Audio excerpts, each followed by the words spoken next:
Yo, what's going on, everybody? Welcome. It is Monday. It is, it's the beginning of the week, but we'll power through this bad boy together. Awfully cold in Northwest Arkansas. Got down to 14 degrees.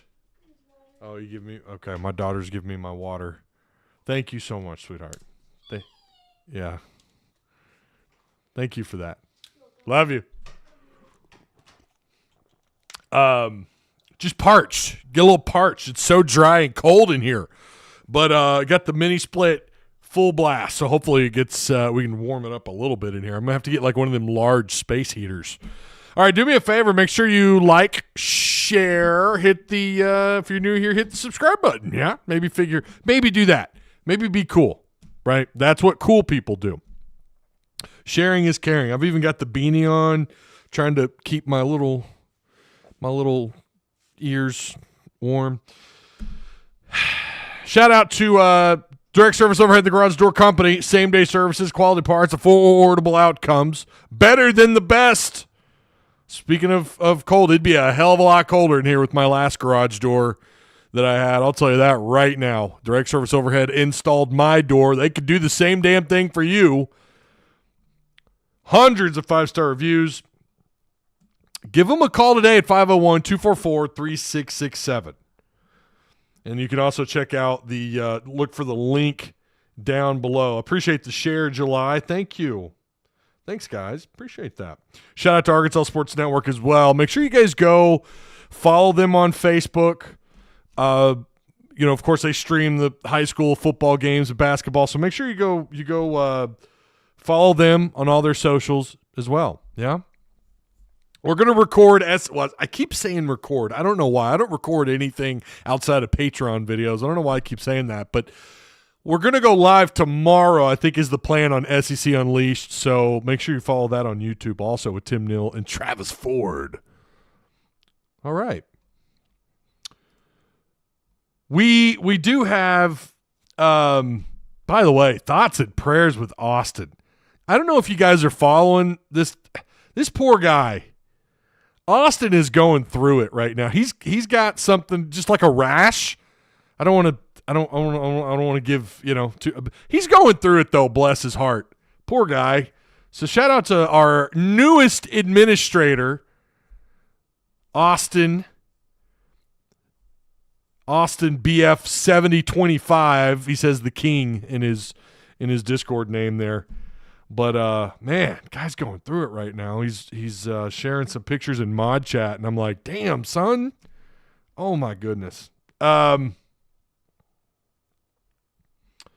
we got a little bit to talk about. We're obviously going to talk about this commit. We got an Arkansas in on a 4-star receiver. We're gonna start there, and of course we're gonna discuss John Calipari. I don't know,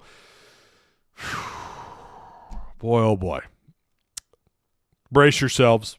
There is much to discuss. Let me get caught up on chat. And again, make sure you guys like and share. I'm live at a way late time. I normally try to go live before 7 p.m. So I do appreciate everyone who's here and everyone watching after the fact. Please still consider sharing the content. Of course, Ty goes live right now when we sign a receiver. What? Are you serious? Did Arkansas just get a receiver? Will they do it out of the portal? Hold on. All right, well, we'll just start there. Kerper with the share. July. Prue. Looks like Shane Meyer. By the way, we have a new legend. We've several new legendary status folks this month, but a longtime Patreon supporter, Dante Marine, has I think the first time ever is now a part of the legendary status. So maybe I'm wrong about that, but I'm pretty sure this is his first go around with legendary status. So that's very cool. So did Arkansas sign somebody? What's going on? Are y'all pranking me in chat like you like to do sometimes? Let's pull this up. Yeah, no, they did. Who is this? Who is this? Hold on. Okay,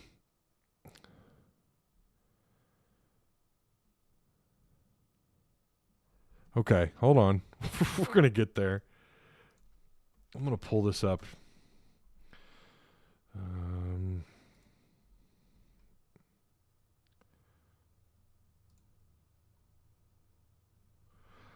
I know they're in on an offensive lineman who's a part of the 2025 class who's going to announce on I guess he's going to announce soon.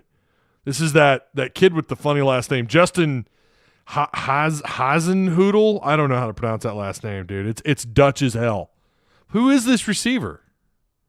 Bryson Brown.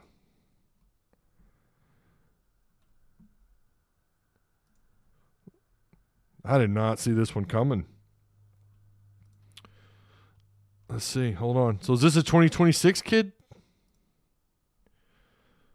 Loving you. Bro, I'm lost here. Hold on. Of course this happens. What's his name? Bryson what? Bryson.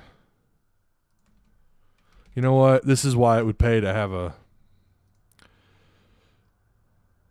Bryson Brown. Why do the name's familiar? Who is this? We're pulling it up. We're getting there. This is a corner. What I pull up on 247 is a 2027 corner, not a wide receiver. He's got, and Arkansas doesn't even show up on his offer list. So, I mean, this is obviously, the name is familiar though. He got an offer yesterday from Pitt, if this is the same kid. And then he has a Western Kentucky offer also on January 5th.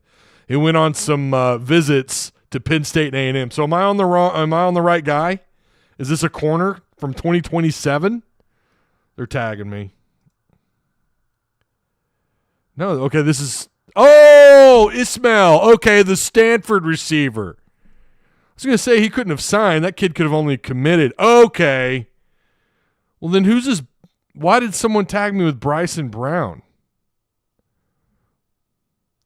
I see it now. There it is. Okay, Matt Zenitz, Stanford receiver, Ismail. I think it's pronounced Cisse.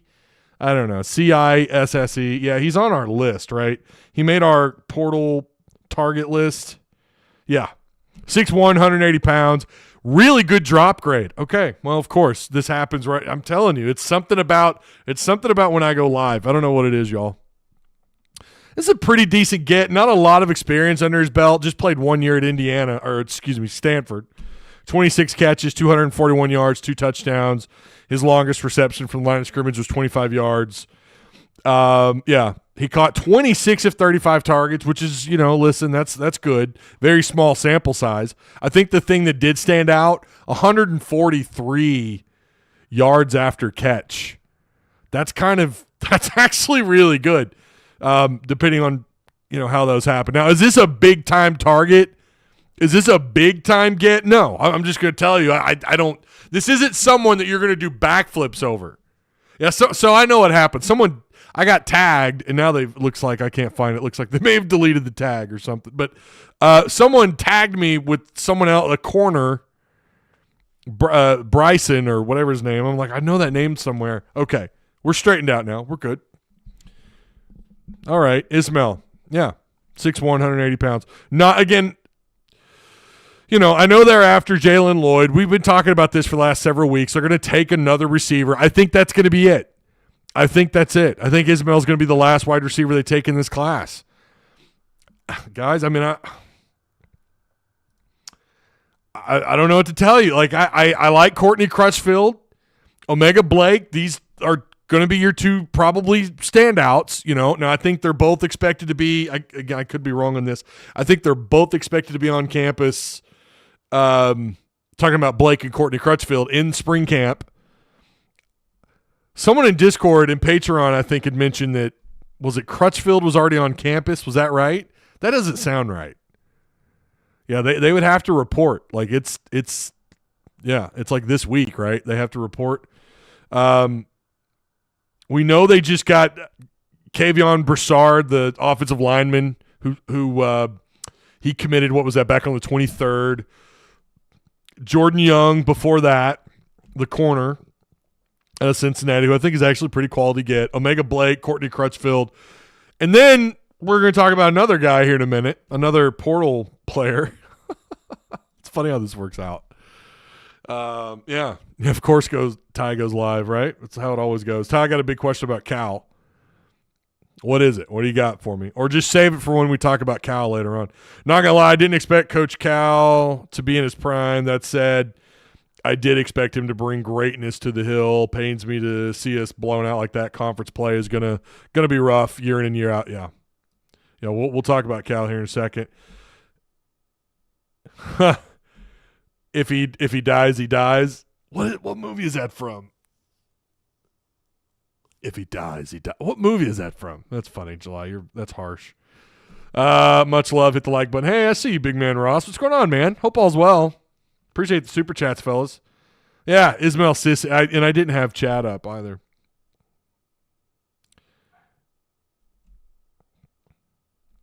Shocker, another boring get from the portal, says Fencer. I mean, I'm not gonna lie to you. This isn't like a oh my god kind of get. Especially when you consider all these teams that are getting eliminated out of the playoffs. You'd think that Arkansas would have a shot at somebody. And I don't know, man. I think that leaves them with what, maybe 5 spots, maybe 5 or 6. I think they're expected to go after another tight end or 2. Is it another interior defensive lineman? So that's back to back. Well, excuse me, not back to back. You had back to back receiver commits in Blake and Crutchfield. I like those 2. You have somebody else. We're going to get to him, and now you have another wide receiver. So you had an offensive lineman after Crutchfield and after Blake, if I'm remembering that correctly. Then you had Dummerville, who we're going to talk about in a minute, and now you got another receiver. I mean, in all honesty, the question has to be, are they upgrading in the receiver room after losing guys like Tesla, Centennia, and obviously Andrew Armstrong? Who knows about some of the other guys? I still think they might. Listen, we know how this is going to work. There's going to be some guys that probably leave, and they maybe will go after another wide receiver. Again, Pittman likes to pride himself on what they have done late in the portal, so we'll see. But time is of the essence here, right? Of course, you got dead period stuff to deal with. I'm not gonna lie, man. I'm optimistic about a couple of these guys, but overall, I don't know. I don't know what to make of the receiver room as it appears in my head for next year, outside of maybe having a couple of guys, neither of which are really proven at a high level. Omega Blake did play at South Carolina for a couple of years. He caught 20 balls. He caught 20 balls. 32 last year with Charlotte for 795 yards, 25 yards per reception. Did have 9 touchdowns. Did have a 75-yarder under his belt. But then you look at some of the negatives about Blake, and we weren't really going to dive deep into the portal other than the other most recent commit. But this is a guy that only caught 56% of his targets. He caught 52 of 92. Guys, that's not good. That's not a real good number. Now, that's just a number. We don't know if maybe his quarterback was terrible, right? You could be targeted and still be throwing a bad ball. That could have been it. I have watched a little bit of video, some stuff I've been able to find. He is a taller, not a lanky receiver at 6'2", 280 pounds, but he is a taller receiver. It's hard to tell sometimes. I don't know what to expect, but some of this stuff doesn't really stand out. Now, his receiver grade on PFF, again, talking about Blake, is pretty good, 77.4. His drop grade is 60. But again, now how they do the dropping, it's weird how they do the drop grade. It's similar to the fumble grade where, like, it depends on where on the field you drop the ball, I think, and how crucial of a drop it was. That can also affect the drop grade, not just the drops themselves. Like, you could have 3 drops all year, but if they were all like third down drops, I think that impacts the grade on PFF. Whereas maybe you could have more drops, but they're less, like they're first down drops. I don't think they have as big of an impact on your drop grade. But Omega Blake was a 3-star in the 2021 class, signed with South Carolina. We know about Courtney Crutchfield, big-time 4-star, was on the freak list for 247 Sports. He was an All-American Bowl selection. His potential is through the freaking roof. We remember this kid. We remember his recruiting process pretty well. But this guy, Ismail, I mean, it's just it feels like just another warm body. I mean, I hope I'm wrong. Who would have thought Andrew Armstrong's game was going to translate the way that it did in the offense for Arkansas? Not just this year. Last year he had an impact as well, despite all the bad things that were going on offense in 2023. I would argue Carmona, we knew his grades were going to drop. We knew he was going to give up sacks in more hurries compared to where he was at San Jose State. But I would argue a lot of his game did, in fact, translate, over to Arkansas. So, I mean, who knows, right? He could be a baller. We'll find out in spring and fall camp. I'm telling you, the more I talk about this stuff, the more excited I get for spring camp. Let's talk about this 4-star briefly. Not a lot on him, but this is John Clay. You can see him at the bottom of the screen. Well, maybe. What's it doing? There it goes. John Clay, currently favored at Texas. Sounds like he might be open for grabs. It may not be a given to Texas. 4-star, 6'4", just under 200 pounds. Arkansas is in on him. On3 wrote an article, but you got to pay to read it, and I did not. I'm not paying. I'm not paying that. I think it's up to like $12 a month or something. I'm like, nah, fam, I'm good. I've got enough overhead with Photoshop and all this other software that I use. I'm kind of, with Discord and all that. Like, it's just kind of tired of all these monthly charges. But Jordan Clay, from what I understand, I have reached out to someone about him. Arkansas is in the picture. We'll see for how long, but this is a big-time Texas receiver. So he's from Texas, so we know he knows ball, right?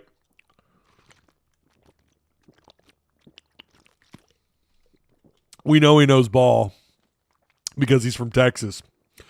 Yeah. So there you go, Jordan Clay. We'll see if Arkansas can – I'll tell you what helps you. Andrew Armstrong helps you. Andrew Armstrong, what he was able to do, what he accomplished in 2024 in the Petrino offense, that's going to give you your opportunity for these receivers. That's going to give you your opportunity. Like, look, man, we turned this guy out of Texas A&M Commerce into a possible, I don't know, 5th round, 4th round receiver. I don't know where he goes.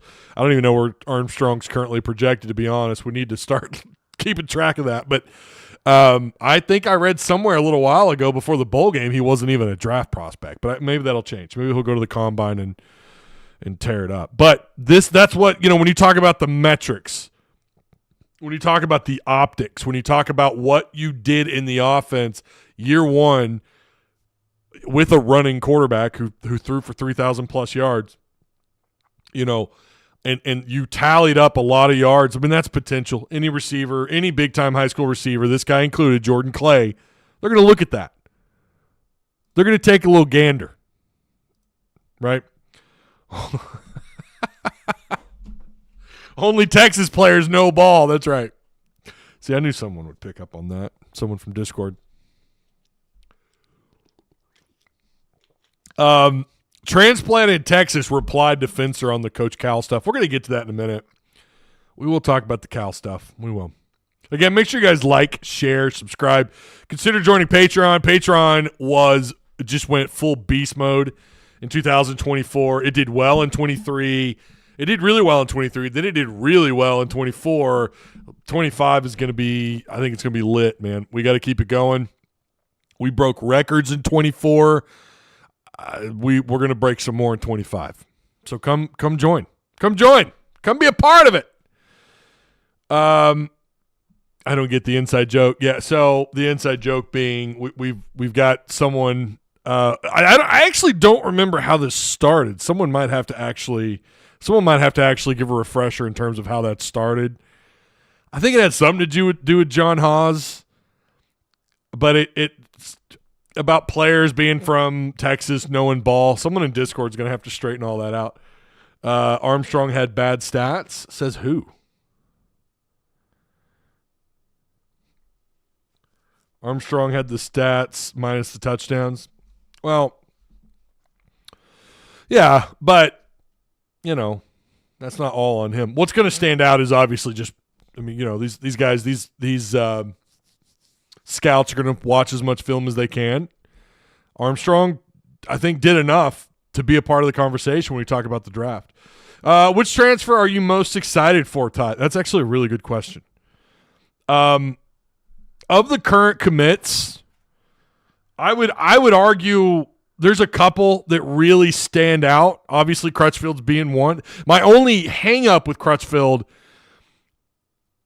not that Petrino hasn't had success with redshirt freshmen before, but he's going to be a redshirt freshman. I don't know what the expectations should be of him and what that means for the overall, for the offense. I kind of like, the tight end, Platt. Am I saying that right? Yeah, Jaden Platt, the 4-star, very high ceiling. 4-star, part of the 2023 class, was redshirted last year. Did he get a boost in the transfer rank? Because I saw he was a 3-star, and I swear I looked that up again the other day, and they moved him to 4-star. Hold on. And that's not just the only reason why, even if he was just a 3 or 4-star. But I know that, he is. Yeah, they gave him a 4th star. I'll be damned. But I everything I have heard, watched, talked to people with over his commitment is that this could be potentially the upgrade. This could be a legit upgrade from what we had a year ago. But again, my reservations are always with guys who don't have the on-the-field experience. Not saying they won't ball out. I'm not saying that. But have watched a little bit of Jaden Platt's high school, what's out there. Have seen what A&M fans have said. Some of them are actually kind of like, oh, well, hell. I mean, it's A&M. They're going to have some other great players, and they're not going to be butthurt over someone like this leaving for very long. They're not going to be butthurt about it to this day. But after he transferred, or when he entered the portal, I can remember A&M fans, some of the comments, some of the screenshots that were sent to me after he committed, I had some screenshots sent to me from some of their boards. They were pissed. I mean, they were like, no, not Arkansas. Of course it would be Arkansas. And so here we are, 6'5", 260, 4-star in the portal also, as well as being a 4-star out of high school. Very high ceiling as I understand it. Love this dude's size. Love his size. I don't know. Kanye Walker is interesting. I like that he only gave up. I don't know his actual okay, here it is. Hold on. We do have it. He allowed just 14 catches off 31 targets. That's not a lot of targets, which could tell you a lot of things, right? Could say that, his time at OU, they weren't targeting him for a reason. He's a problem, right? But in his career, so that's 45% reception rate is what he's given up, and that's not bad. So anytime you're sub 50, that's pretty good.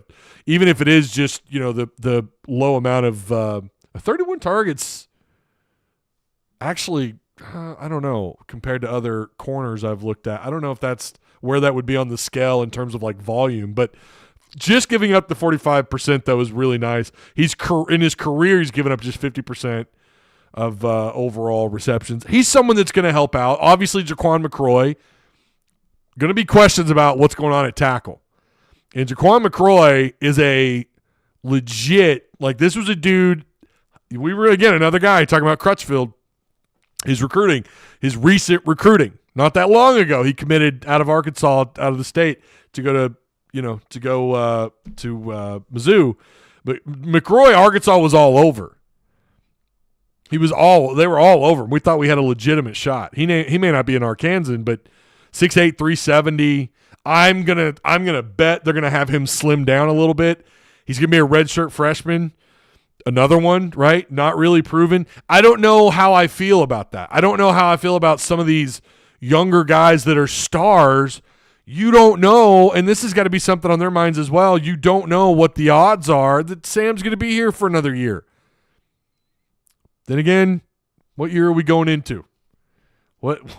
Who thought after what we saw the last 2 years he would still get, another opportunity? I mean, I don't know. 6 was definitely whatever. But I don't know. That's a tough question. Several unproven guys. Corey Robinson, the Georgia Tech tackle. We've talked about him. 539 snaps last year, gave up just 3 hurries, no sacks. Kittler, I don't know if he's I don't know if that's going to be an upgrade at center or not. Assuming that's, I mean, he's built for the interior, right? He's built for the interior. 6'3", just under 300 pounds. I'm assuming he's probably going to bulk up. They're going to have him put some weight on. Really good run grade numbers, or pass block numbers. He grades out at 79.1. Right, a lot of career snaps. He's just under 1,000 career snaps. So yeah, I don't know. I could go on and on. Scandrett, I love that dude as a safety with that size, 6'3", 200 pounds plus.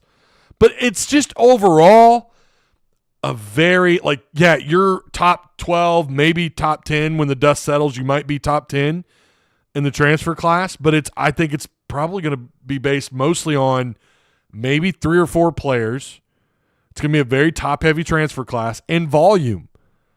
You lost so many players. Of course you're going to fill up the transfer list. It's just like how many of them are proven stars at a proven level? That's the question I have, and I'm not seeing very much of that. That's my hang-up. But again, we've seen some guys with not a great background come through here and do some good, so we'll see. Anyways, moving on. This guy, Marcus Dummerville, there you go. If you are a Patreon member, right there's what you see. If you're in Discord, you get the whole breakdown on that player. You get everything. Right there it is. This is the cat that just committed to Arkansas out of Maryland. You can see it right there. It's on your screen.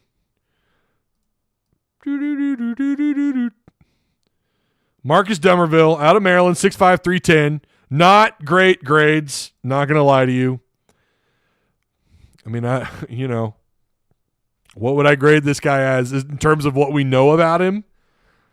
That's like a C-, D+ get out of the portal. Just in terms of his background. I'm not saying he can't be great here, but based on what you're dipping into the pool here of transfer players and what you're coming out with, I don't know.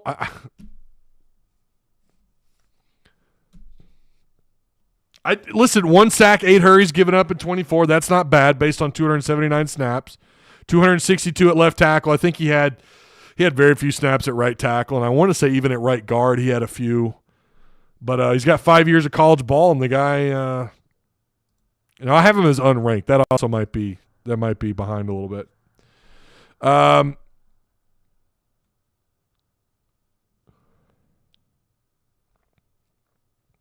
John Haas says, join Discord. There's the link. There's the link for you right there. Again, make sure you guys like, share, subscribe, please. Get some folks in here. Get the links out. Someone in our Discord, not Haas. It wasn't Haas, right? But Haas was in on it, right? Haas was in on the arguing. Said he knew ball better than us because he played in Texas. Yeah, that's right. I don't remember who that was, though. Sam will die the head coach, and we will build a statue. Wait a minute. Sam will die the head coach, and we build a statue and name the university after him, Sam Pittman University of the Arkansas Razorbacks and Old Coal Beers. Okay. Armstrong just hit 1,000 yards and got a lot of his touchdowns because he's not good. Might be the dumbest argument ever. Well, he didn't have a lot of touchdowns. He had 1. He had 1. But yeah, no, I mean, had a really good year. Was a huge part, was like the only part of the passing game. Yeah.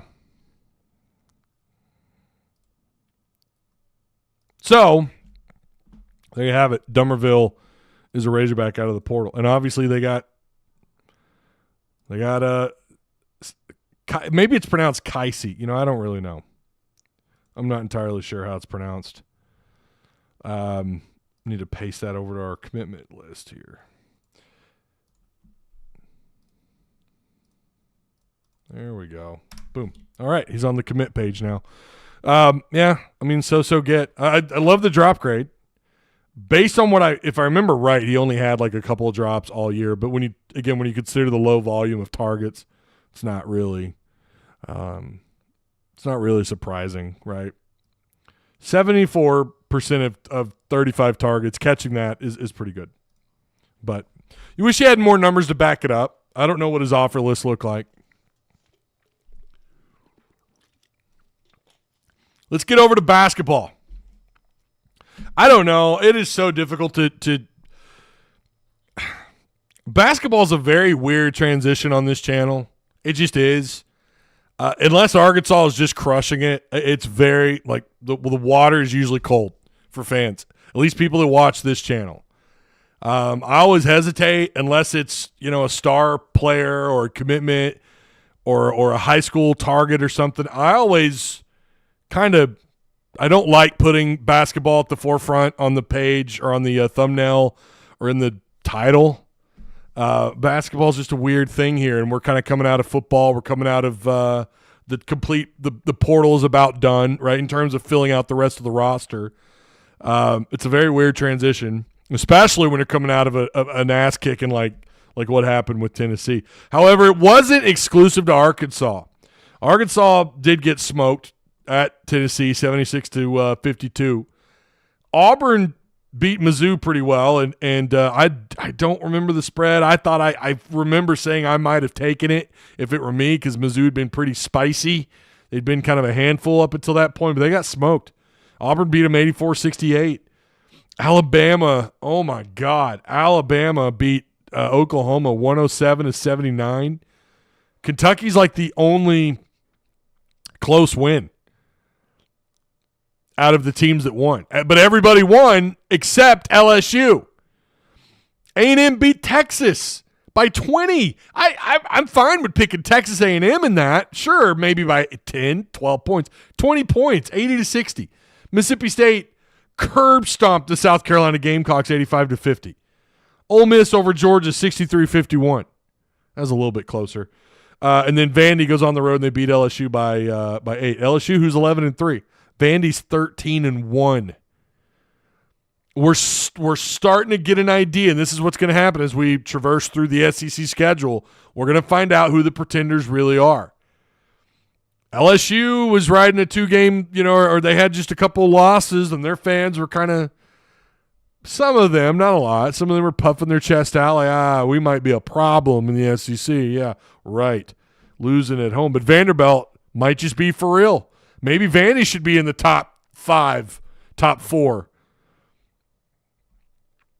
Ole Miss didn't really surprise me winning that by that volume. Georgia's one of those teams. They're hard to gauge. A&M's probably one of the bigger surprises for me. I would not have guessed them beating Texas by 20. Florida, Kentucky went about as, Florida even made that a game there late on. They brought it within they tied it, did they not, in the last few minutes? And then Kentucky found a way to just kind of pull away. But Alabama beating Oklahoma, that's another one. I don't know that I would have guessed that spread, that score, 107-79. My God. Hey, don't forget to take the poll. Hog hoops will be fine. 56% of you say yes. 26% of you say yeah, but early bounce in March. 18% of you say no. Oh. Let me know. Tell me why you voted the way you did. Ty,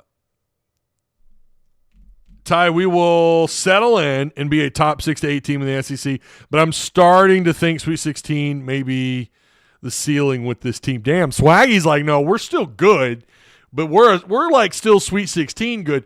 I think what's interesting is it has been the health. It has been the health. That has been some of the issue has been like them not being able to stay healthy. They just, and it just feels like they've been behind since the get-go.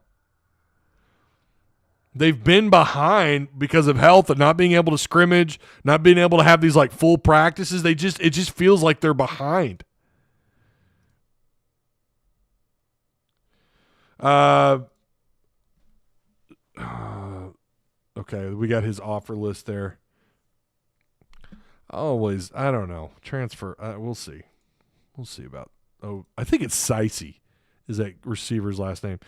But yeah, so as we traverse through this schedule, we're gonna know who the real McCoys are.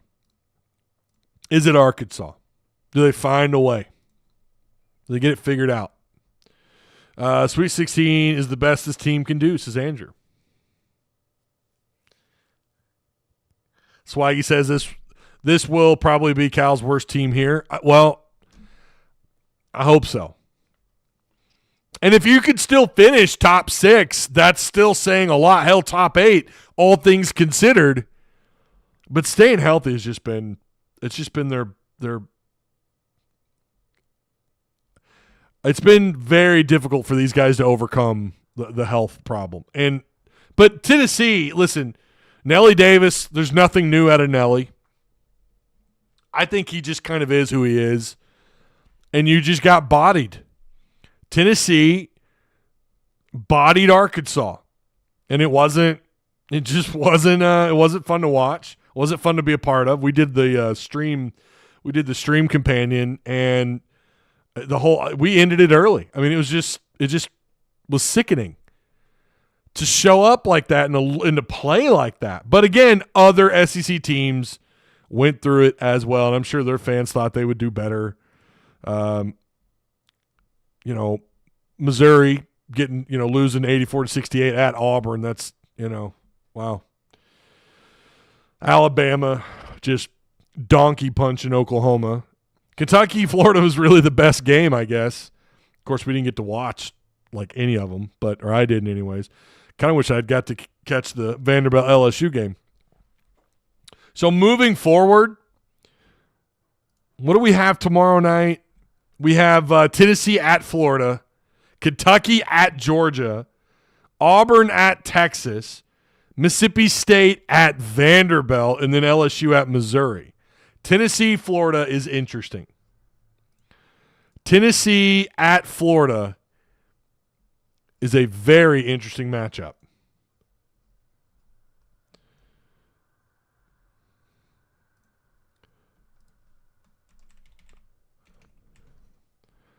Tennessee at Florida. So right now, let's flip this. Let's flip the screen.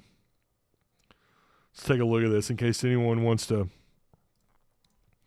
go on over to BroThrow. There's not many bets yet. There will be tomorrow. This will fill out. Florida right now favored at -2.5.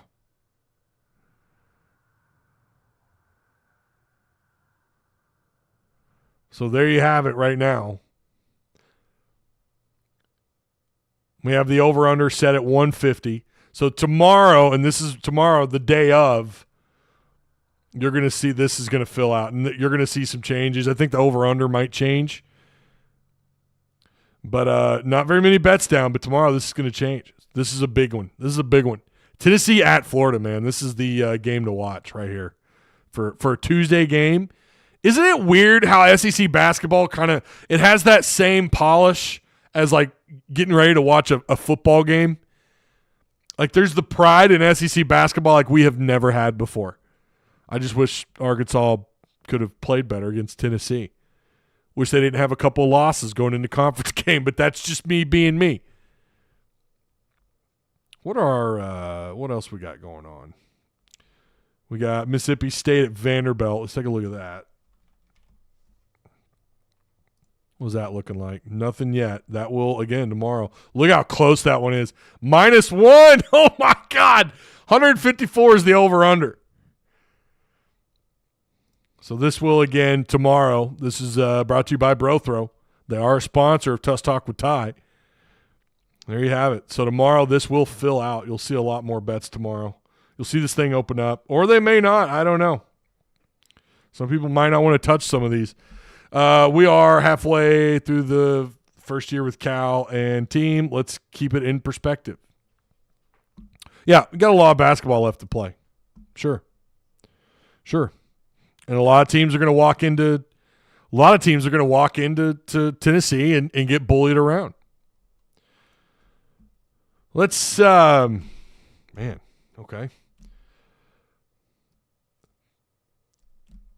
I don't know what to make of Cal, of some of his comments after the game. Let's throw this up on the screen. I guess I should say the decision that he made before the game against Tennessee. The one thing I would do different in this game, and I all night tossed and turned, we didn't do a shoot around today. And I just felt our body time is noon. It's pretty early. If I had to do it over again, we would have gone shoot around.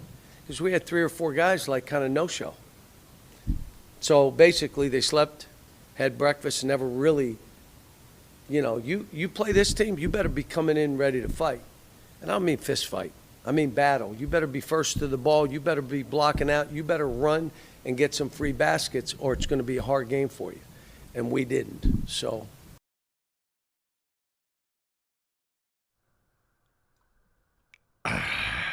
Okay. It was pointed out that he had done that before. Didn't do a shoot around, and I think it was Matt Jones from Kentucky. He's part of the Kentucky radio. He's also a part of the Wrestlers documentary on Netflix. You should watch it. It's actually really good. The poor guy has a seizure. On you, it happens right there on the. You felt horrible for the guy. Anyone dealing with seizures, that's too bad. But he put out a tweet. It was a video, and I was going to play it here, but it's almost he'd done this again, or he's done this before, and he did this against Tennessee. Ironically, didn't do the shoot around. Like I said, because we found that out in the post game on Saturday. We found that out that they didn't do a shoot around. That isn't shocking because I have heard of teams doing that before. I didn't know Cal had done it before against Tennessee, but Barnes just has that guy's number. I'll tell you that much, and maybe that's also what kind of plays into this. He's beaten Cal quite a bit, but I guess I don't really understand why you don't do shoot-arounds, especially on the road. And the only thing that I could think of in that moment was, well, maybe he was worried they would get cold, and Cal was fearful that would linger into the game. I don't know. I don't know why you wouldn't do a shoot around. And I'm not going to, that's nothing to really be mad about. That's nothing to be like, oh, that's why we lost. No, you didn't lose because you didn't do a shoot around. You lost because Tennessee's a more physical team. They're better than you. That's a well-built machine. Barnes has those guys rolling. They already look like late February, early March, like they're in form. We'll see as the season progresses. Can they keep it up? It certainly seems like they can. They don't have to go far into a rotation. Obviously, Tennessee is, they're in a better place. It is early in the year, and that is fair. It is fair. It's early in the year. We'll see how this thing unravels. Arkansas could very easily lose these next 2 or win these next 2 or split them. We did that poll on last week, and I asked you guys, what would their record be over those next 3 or the first 3 SEC games? And overwhelmingly, everyone picked 2-1. And I was with you guys. I said, yeah, 2-1. I almost feel like after that game now, I might switch to 1-2. This team is still I don't know what it is. There's just something missing, and if Fland isn't going off, you got DJ Wagner having the best game of his I don't know about his career, but one of the better games as long as he's been a Razorback, and no one else really answered the call. The physicality was matched around the post. And again, it could just be that Tennessee is just that much further ahead of the rest of the field. It certainly feels like Tennessee's won, and then probably Auburn right there with them, and then maybe Alabama in the mix there with A&M and Florida kind of there. Arkansas's not up there. They're not one of the premium teams in the SEC right now. They're not playing like it. We thought they were. We thought after Michigan, like, all right, okay, they just beat a pretty good team on a neutral floor, pretty far away from Bud Walton, the furthest away from Bud Walton they'll be all year, and they did pretty well. They looked really good. The second half adjustments have been on point this year. But they get off to these miserable slow starts. They go on these scoring droughts that cannot continue. The SEC is not what it once was, and I think this was the argument that was being had when Cal came over. Now, we had every right to be excited. We did. Your third Hall of Fame coach. Not very many elite basketball programs either, by the way. Not very many of them can argue, not all of them, several of them can, that you've had 3 Hall of Fame coaches in your school's history in basketball, one sport. 3. And it's Cal, who his resume is insane. However, we also said, you know what? Yeah, the last several years, as much as Kentucky fans love to pride themselves on the I told you so, as if we didn't already know. Of course we know. We've considered you a rival for quite a while. Yeah, we know Cal hasn't had success. We put it in your tweets. We replied in your tweets with the lack of success he's had in March. We know that he's a Hollywood status coach. We know that there's going to be some off-the-field distractions and everywhere he goes. Hell, NBA Twitter was tweeting about him, the Chicago Bulls, and we're going to get to that in a minute. But we know this. We had hoped that with a change of scenery, with actual NIL support, his ability to bring guys that he already had with him last year, to develop them further, and guys like Boogie Flan coming in, picking up John L. Davis. Like, it's not just about what he did or didn't do at Kentucky. It's about what we hoped he could do at Arkansas, given the roster and all the pieces that he had plucked from either the portal or from high school. And that's what Arkansas fans, that's what they're not happy with right now. Now, it's your third loss all year. My God, there are teams who have more losses that would love to be in your shoes. But Arkansas is going to be a hard game in Bud Walton, and most teams are at home. But Bud Walton, when it's rocking, it's one of the top 2, top 3 arenas in the SEC. There aren't very many arenas in the SEC that are going to compete with Bud Walton. They're just not. So maybe they can win all their home games. God, I hope. That means some pretty big wins at home. But again, the problem Hog fans have is that it's still, you're not one of those top. I wouldn't put Arkansas as a top 6 SEC team. That's what they're upset with. That's what they're upset about. They're also upset with this. Now, I say upset. Maybe that's the wrong word. But shortly after getting blown out, you go to this event for a former player of his from Memphis. You all know him, Derrick Rose. Derrick Rose obviously was a Memphis. He was Cal's. It was a big get for Memphis, and obviously, him and Rose are tight, and he had to show up for his guy. I get it. I understand that. But that's not a good look. And you could read those replies to the tweet the Chicago Bulls made when they tweeted this out. Again, there. Whoop, wrong one. When they tweeted this out. Go read some of the replies. Razorback fans obviously not very thrilled about it. The optics are not great. Now, again, the counter argument here is, well, this is a former player. Okay. And it's not like losing to Tennessee was a shock to anybody. Fair. The question I would have, and it's so funny because when we found out, I didn't know. Honestly, I had no idea he was going to this. I didn't know about that. I knew they were doing the thing with Derrick Rose at Chicago. It just for whatever reason slipped my mind that he might go to that. I don't know why. And I find out about this on my way home. I actually get a text from someone like, what the hell is he doing? Not a text, sorry. Someone had said, I heard that something's going on with Cal in Chicago, whatever. So it was way later on that night when I find out he went to that event. The question I have, and I think a lot of fans have, and Best of Arkansas Sports posted this yesterday about, the optics of that and whether or not Musselman would have done something like that. Must have done something like that. In fact, the title reads, this was by Michael Main. So shout out to Best of Arkansas Sports. Calipari leaving Hogs for Chicago would not have flown with Muss after route. I couldn't agree more. And I, being in some of the group chats that I'm in and talking with other people, phone calls I've had, they're all like, why Musselman would never have done this. Is winning at Arkansas Cal's number one priority or not?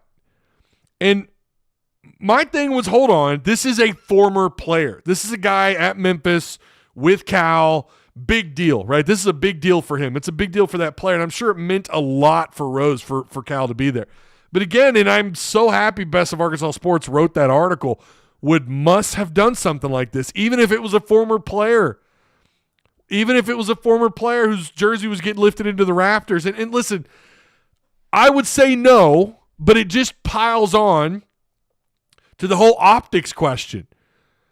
You hear about him everywhere he goes. It's like this big deal, and he's not exactly super accessible to the media either. He's got assistants doing that, talking with the media. You're hearing about him taking these trips, and it's all recruiting, I'm sure, most of it. Talking about from an optics standpoint, it doesn't feel like that winning at Arkansas is his number one priority. It's about either the limelight or it's just about, maybe it's just simply the players, and that's just truly it. Maybe that is it. He's talked a lot about, we've got X amount of families we want to help along the way. That's great, man. That's great. But you're paid to win games at Arkansas, and that doesn't matter who it's with. It doesn't matter if that kid's background is that he's, you want to help the kids that are from low income, sure. You want to help the kids that are maybe they fall behind the line a little bit. But I don't give a damn what that kid's background is. I want to win. That would be my mentality as a head coach. Musselman's mentality, how much sleep do you think he would have lost after that Tennessee game? Now, to be fair, I'm sure he lost a lot of sleep his last year at Arkansas. To be perfectly fair, and we didn't get much. We didn't get much on the floor, did we? Not a whole lot of wins. And I do kind of wonder about Muss's priorities in 2023. What was really going on? I mean, was his mind elsewhere? And do you blame him? I don't know, but I know that I did appreciate that competitive angle. What he was doing is he's watching film non-stop. He's an X's and O's guy. And by the way, before we talk about age, it's not like Muss is 39, and from what I understand at USC, he's still taking losses pretty hard. I like a coach that at least wants to fix what's happening. I'm sure Cal does, all right? Maybe he's just not putting it out there the way Muss does when he talks to the public and when he talks to the media. Cal might be different. But again, we're talking about the optics, and that's what's in the title. That's what we're talking about. The optics are, it doesn't feel like that Cal's number one priority is winning in Fayetteville.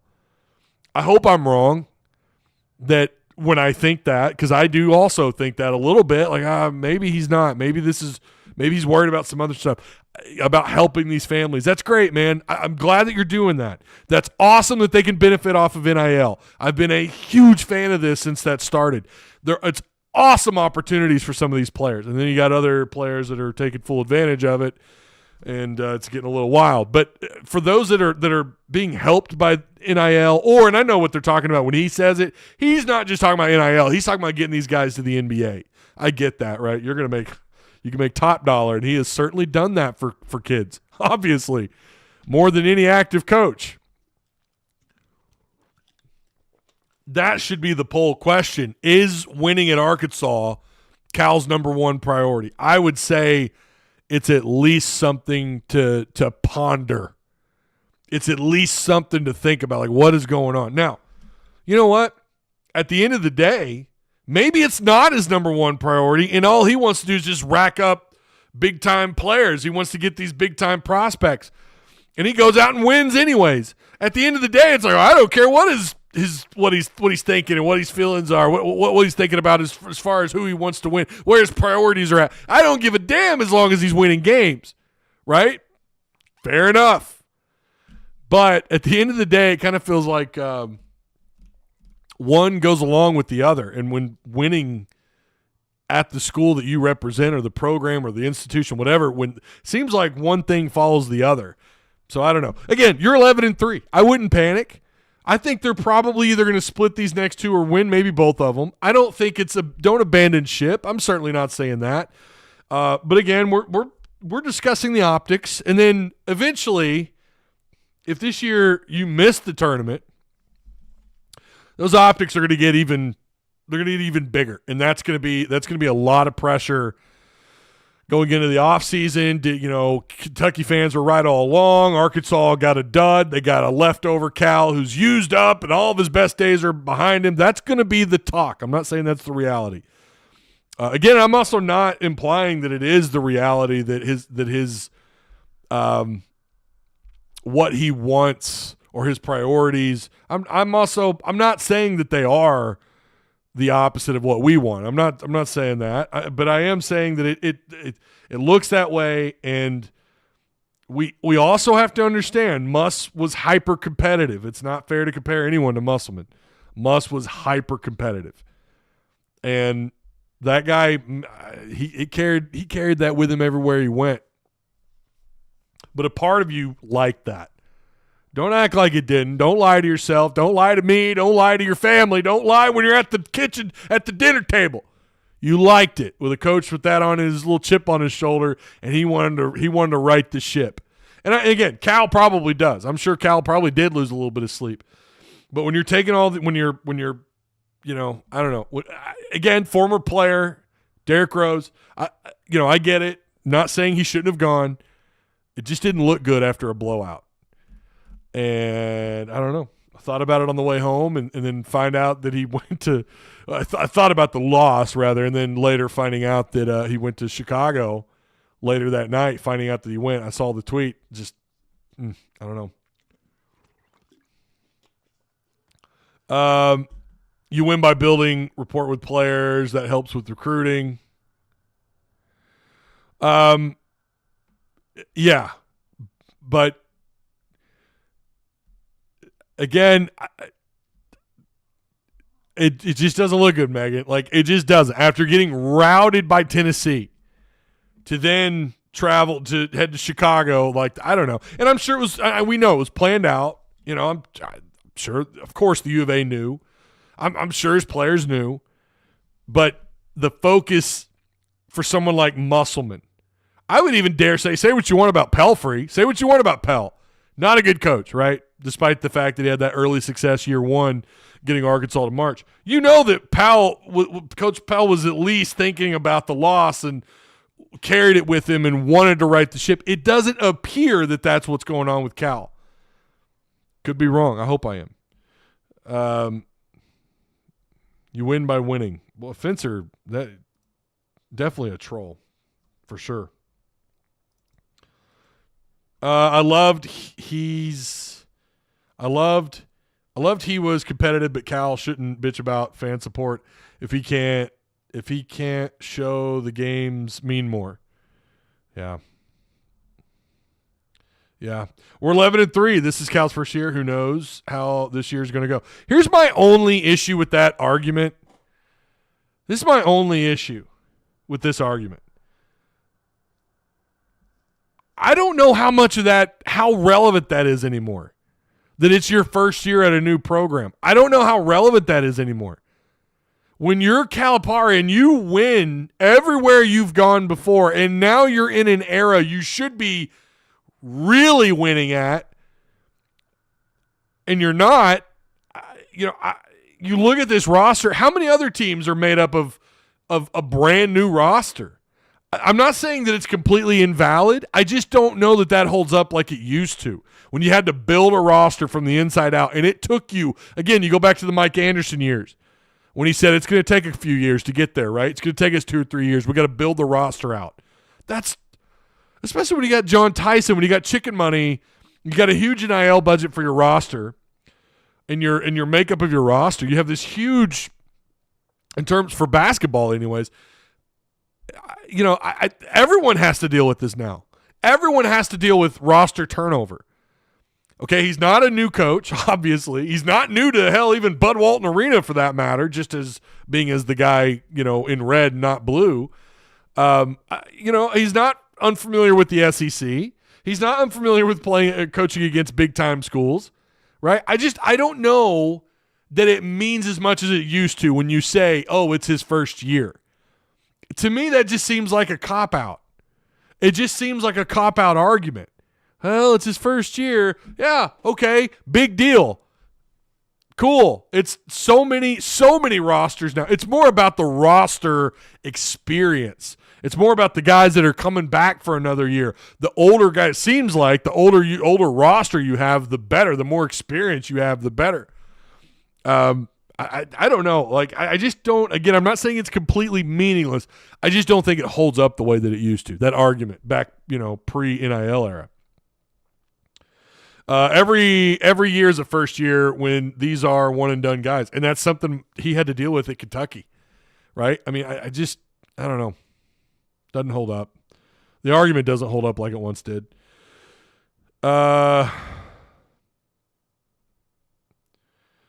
I'm as big a must homer as anyone could be. How many times did he get blown out? Yeah, again,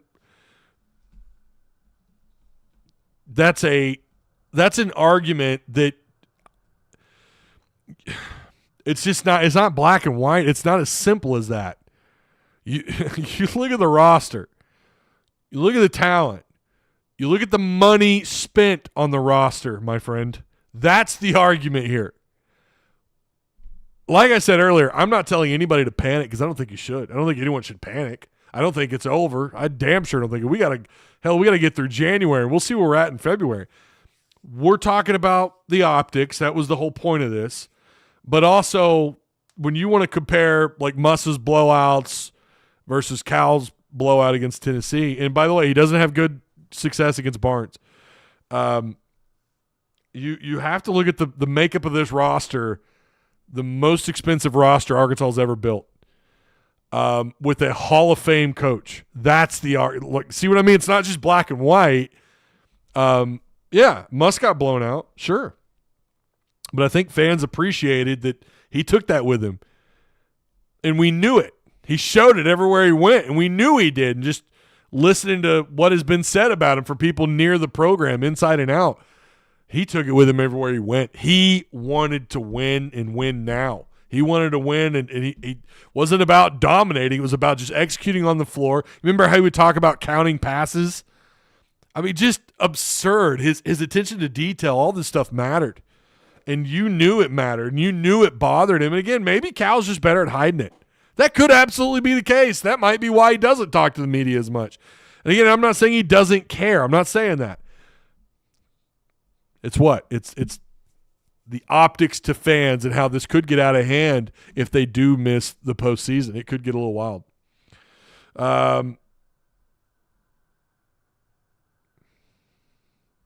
We will not win 20 games. Disappointing season, no cap, says Brian Stewart. I don't know. I'm not prepared to go there yet. I don't know. Let's see them get competitive on the road. First off, they got to win these next two for sure. You need to beat Ole Miss in Florida. My God. I mean, it'll do a lot for you. And then maybe you get a little bit more confident, right, about moving forward. If you can win these two. I would say playing this caliber of a schedule will have you prepared for February, but it's like, good Lord, it doesn't get any easier. It doesn't get any easier. The only good news out of this, LSU, I think is definitely reachable for Arkansas. That's your next road SEC game. At Missouri, I think is within reach.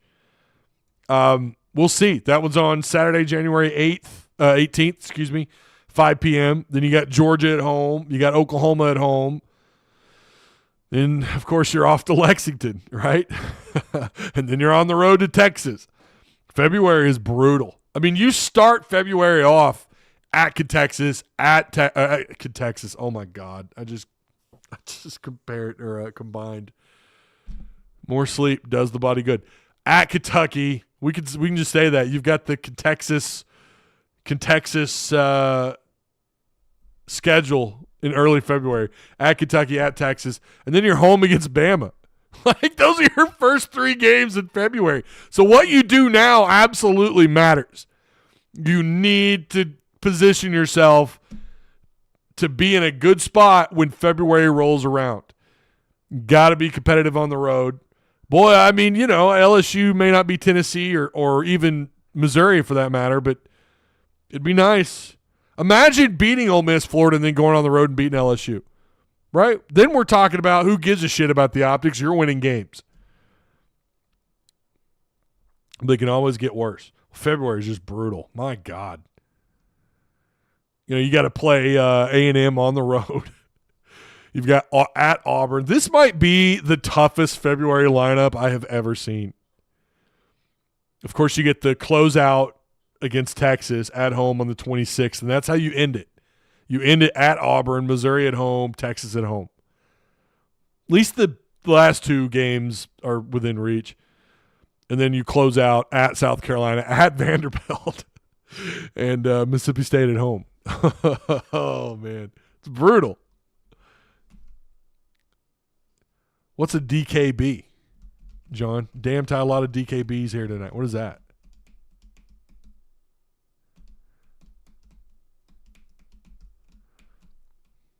I don't know. Cal will need the time and grace that was given to Rick Barnes because we are in a similar situation. Well, yeah, listen, I don't know that you have that kind of time because I don't know how long Cal's going to be here. That's the question. He said, what was it? How many families? Was it 15, 16 families, whatever? I'm just going to say this. I don't expect him here beyond 4 years. I think 4 years is what Arkansas is getting, and it might not even be 4. I just really think this is a quick stop to either retirement or, I don't know, back to the NBA. I don't know. I just, don't know ball. Okay. Yeah, I got a few. Cal's assistants are afraid of him, says Andrew. Yeah, I'm gonna be real. If you get 4 years with Cal, hopefully you get that kind of, you figure it out. I don't know. He's getting $8 million a year to win now. Grace period. Yeah. You're not getting paid that kind of salary to win in year 3, year 4. I mean, it is, and in this current climate, it is you win now. You're a Hall of Fame coach. You recruit out of your mind. Win now. That is absolutely what his salary. That's what he's getting paid for. Absolutely, couldn't agree more. Got to change it. Got to change the optics, and you do that by winning. Winning is the cure-all. And listen. They very well could go on a little run. They could, if they can take care of Ole Miss in Florida, and you've got these next 2 road games after that. You could be sitting pretty. And who gives a damn about the optics? Who cares? Who cares if he's going to Maui, right? No. I mean, yeah, then you probably got some concerns. He's going to a Grizzlies game. Damn him. Wait, we've won how many straight? No one cares. That's how quickly that changes. All right, we do have some changes happening in Discord. We're going to talk about that. I'm going to go live in Discord here in just a minute. I do appreciate everyone for stopping by. Not a ton to talk about. It's basketball is always a weird transition. We're kind of getting into that full-time basketball mode with a sprinkle of football. It's a very weird transition time for the channel. But listen, we will do the post game. We're going to do every single post game, and I'll be here. It's going to be a lot of fun. Hopefully we hand out we have some gold chain nights, right? But yeah. Check out Patreon, man. Come be a part of it. It's really, really great. I mean, you saw this graphic right here. That's part of what you get in terms of targets and commitments. We have those pages. Those pages are sorted out, and everything there is to know about that player for the most part. Yeah, there's some stuff we don't have in there, but you've got everything you need right there. And if you were a Patreon member back in December, you were not surprised. And of course, not just the target page, but also just the discussion Patreon pages. You knew, like, every one of these commits everyone knew about days before. In most cases, not all cases, but in most cases, we knew about these, right? We had a really good idea. We already had their target page put up. You had their PFF stuff. You had their stats. You had everything, for the most part, that there is to know about that player right there. So that's what you, again, that's what you got in on. You got some of the extra stuff, the 1 sack, 8 hurries given up in 2028. You get some extra analytical stuff on the player. God willing, they go after some big names, especially as the playoffs conclude. You've got a few spots left. We're going to be all over it. Patreon's going to be all over it. It's not just me. Several people in there that contribute that offer quite a bit. So come be a part of it. Shout out to Direct Service Overhead, the Garage Door Company, same-day services, quality parts, affordable outcomes. Their link is provided for you down below. Travis and the boys, they do good work, man. They do better than the best work. Hundreds of 5-star reviews. 501-244-3667. And again, BroThrow, if you share in Discord that you joined, we've got something pretty cool here going on. If you take a look at the screen, we have a Tusk Talk page. This is our Tusk Talk group. So again, if you join, you got to use promo code Tusk, and that puts you in BroThrow, and then you got to look up Tusk Talk on the search bar right there, and you could join our group. We got Austin, John, of course Brady, who's one of the founders of BroThrow, Justin Williams, Max Hooten, Michael Kerper, Michael Campbell, Patrick Wendell, Will Watkins. So that list, I'm sure, will grow in the coming days. So come join, come be a part of it. Maybe lay down some bets, baby. Let's go. Make some money. Your boy lost a little bit of money, but I'm going to get it back. We got the playoffs coming up. You're going to want to be a part of that. They've also got all sorts of events, things like that. You could pull that up on BroThrow and take a look. So yeah, you're going to want to be a part of the playoffs. Are going to be awesome. Playoffs are going to be. It's going to be worth keeping an eye on if you maybe want to take a shot at some peer-to-peer gambling right here. They're doing a contest. It's a little bit separate from their betting, but you can look all that information up. You can check it out on BroThrow. They'll have some more details for you there. All right? Okay. That's going to do it. I appreciate everyone for being here. Like, share, subscribe on your way out. I'll see you, those of you in Discord, I don't know however many of you are still in here, but I will be live in Discord here in just a minute. And we're gonna give away these cards, man. We've got cards to give away for the month of December. We've got Nick Smith autographed, Jonathan Williams autographed, and Scotty Thurman autographed, and then the 2 other cards. But the legendary status cards, they're all we're gonna get it settled tonight. All right, so come be a part of it. Come join us in the Discord live, and we might even give away some XP while we're at it. Also, Triple XP had to be turned off. It got out of hand. Oh my God, we had to turn it off. So we don't have Triple XP on right now. It's back to normal. So just FYI. So I want to lay down some predictions, right? Okay. That is it. I will see you guys. New name scroll. We got the Patreon list updated. Check it out. We got something new for you. Some different music. Hope you enjoy it. So pay attention to the Patreon scroll. I know I had several people DM me about their names being on the scroll. So check that out. Look for your name. If I got it wrong, if I mixed it up, let me know and I'll try to correct it. All right. I'll see you guys on the post game coming up here Wednesday night for basketball. All right. Be good. Have a good couple of nights until then. All right. See ya.